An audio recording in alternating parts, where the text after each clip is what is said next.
Dans son modeste atelier de couture, Ndeye Diop s'emploie à faire revivre un pan méconnu de l'histoire commune au Sénégal et à la France. Cette styliste est l'une des dernières à confectionner des tenues de signares, des femmes illustres et puissantes qui ont marqué la ville de Saint-Louis au XVIIIe et XIXe siècle. Ici à Seine, il y a des réalisations avec Macron et Macky Sall, c'est moi qui fais les tenues signares aussi. Avec le président de France, avec le président Sénégal. À l'époque où Saint-Louis était un comptoir français sur la côte ouest africaine, les signares étaient les épouses métisses des commerçants en poste. Des mariages dits temporaires qui duraient le temps de l'expatriation de ces Européens. Loin d'être de simples concubines, les signares dominaient la vie sociale et économique, servant d'interface entre leurs influents époux et la population autochtone où elles avaient leur réseau.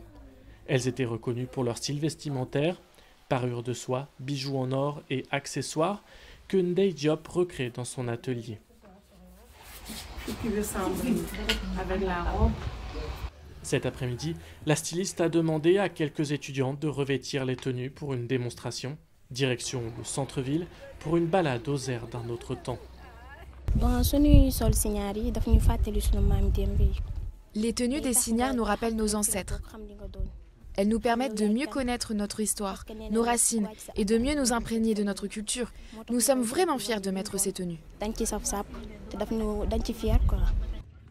Les signares avaient pour habitude de se promener dans les rues de Saint-Louis en fin d'après-midi. Une tradition aujourd'hui poursuivie lors de festivals ou de reconstitutions historiques. Souvent, ces tenues sont aussi utilisées comme costumes lors d'inaugurations ou d'événements politiques, ce que déplore la styliste. Les gens ne s'intéressent aux signars que quand ils ont des manifestations ou pour l'inauguration de certains services. C'est dans ce cas qu'ils m'appellent, pour avoir des filles avec les tenues de signars. Mais l'histoire n'intéresse plus beaucoup de personnes.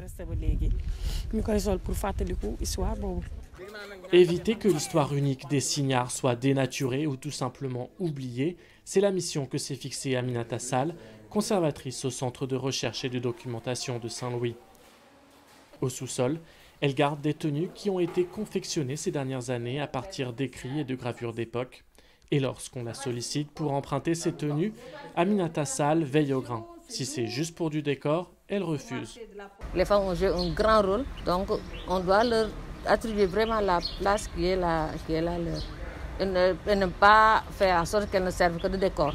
Parce que présentement, c'est juste pour ça, le folklore, alors que ça ne doit plus être ça.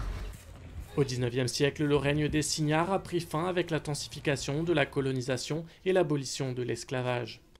Reste cet imaginaire de femmes puissantes et entreprenantes que les Saint-Louisiennes ont promis de perpétuer.